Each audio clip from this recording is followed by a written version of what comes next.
Olá, boa noite a você. Este é o Jornal da Record. Supremo retoma julgamento sobre a legalidade do marco temporal para a demarcação de terra indígena. São Paulo instala a central de atendimento em pontos de ônibus para dar mais segurança a mulheres sozinhas que aguardam o coletivo. O Jornal da Record já está no ar.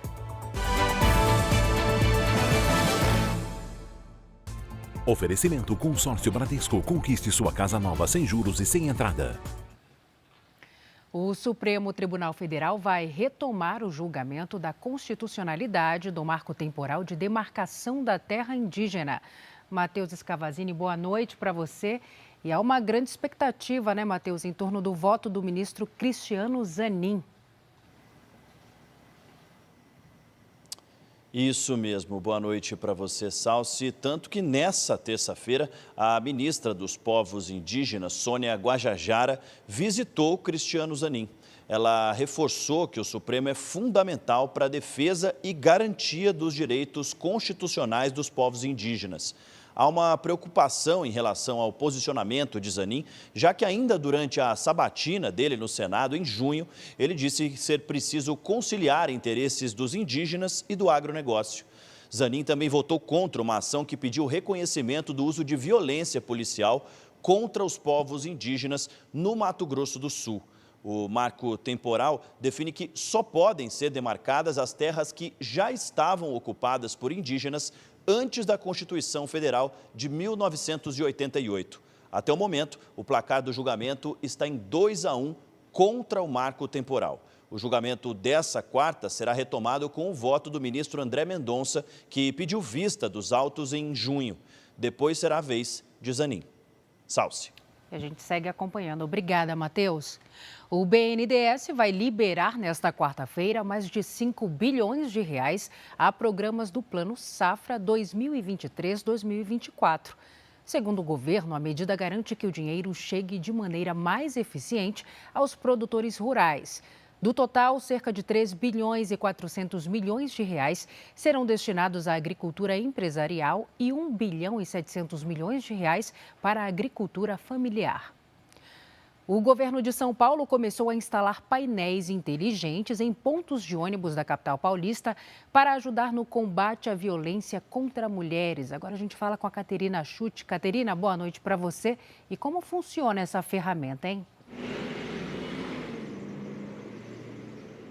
É isso mesmo, Salsi. Boa noite para você e também para todos que nos acompanham. Olha, são painéis interativos que têm o objetivo de minimizar a sensação de insegurança, especialmente em mulheres que usam aí os pontos de ônibus à noite. Eles são conectados à internet e têm câmera noturna, microfone, sensor de presença. Além disso, as telas publicitárias têm um botão para chamadas de vídeo. Elas são direcionadas para uma central que vai funcionar das 8 da noite até às 5 da manhã. As atendentes poderão acionar a segurança pública ou saúde aí em casos de emergência. Até o momento, 10 pontos de ônibus na região central de São Paulo já receberam essa nova tecnologia. Salsi. Obrigada, Caterina. Autoridades de São Paulo promoveram um debate nesta terça-feira sobre segurança e revitalização do centro da cidade. Um desafio que começa pela solução para um problema crônico. Como acabar com a Cracolândia e com a criminalidade que hoje afasta turistas, empresas e empregos e desvaloriza imóveis do centro. A série de debates é promovida pela Rádio Nova Brasil FM, do Grupo Tati de Comunicação, que retransmite a Record TV na região de Campinas. E a ideia é justamente que a gente possa estar trazendo debates, discussões, ideias novas, para que a gente tenha uma nova ocupação do centro de São Paulo. Para um problema tão complexo, alertam os especialistas, não existe solução rápida e simples. O caminho para recuperar o centro depende de planejamento e da união entre o poder público e a iniciativa privada. O governador Tarcísio de Freitas e o prefeito Ricardo Nunes participaram do evento. A partir do momento da união de Estado e Prefeitura, a gente dá o primeiro passo para estruturar as questões da legislação, das ações, das questões de políticas públicas necessárias, e aí você soma tudo isso os comerciantes, os empresários, a imprensa, a sociedade civil, dentro desse processo, seremos todos nós juntos com relação à revitalização do centro. O governador disse que a polícia intensificou o combate ao tráfico de drogas no centro e que mais de 3.000 dependentes químicos já foram encaminhados para tratamento e destacou outras ações. A solução vai passar pela instalação de novos equipamentos para prestação de serviços públicos, vai passar pelo acolhimento de dependentes químicos, pelo equacionamento da questão das pessoas em situação de rua, pela provisão de habitação, né, pela segurança pública.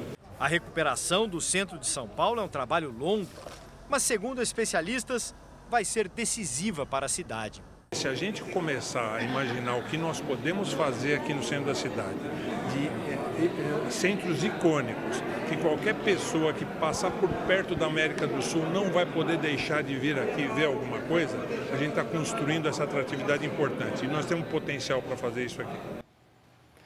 Um aeroporto russo perto da fronteira com a Estônia foi alvo de um ataque com drones nesta quarta-feira. Ninguém ficou ferido. O governador da região de Pskov compartilhou um vídeo em que aparece um grande incêndio no local. 4 aviões teriam sido danificados. A Ucrânia não reivindicou a autoria do ataque. Agora o futebol. Na Copa Sul-Americana, o Corinthians se classificou para as semifinais depois de vencer nos pênaltis o Estudiantes, lá na Argentina. E na Libertadores, o Internacional também avançou. Em Porto Alegre, o Inter recebeu Bolívar e o herói da classificação colorada foi Ener Valencia, que marcou os 2 gols da partida. Depois da boa jogada de Wanderson, o equatoriano pegou de primeira e inaugurou o placar no Beira-Rio. No segundo tempo, Valencia entrou na área, puxou para a perna direita e chutou forte, golaço. Na semifinal, o Inter vai enfrentar o vencedor do confronto entre Olímpia do Paraguai e Fluminense, que acontece nesta quinta-feira. Este foi o Jornal da Record. Ouça essa e as outras edições dos boletins JR 24 horas, agora também nas plataformas de áudio. Você fica agora com Fala que eu te escuto. Uma boa noite para você. Cuide-se. Tchau.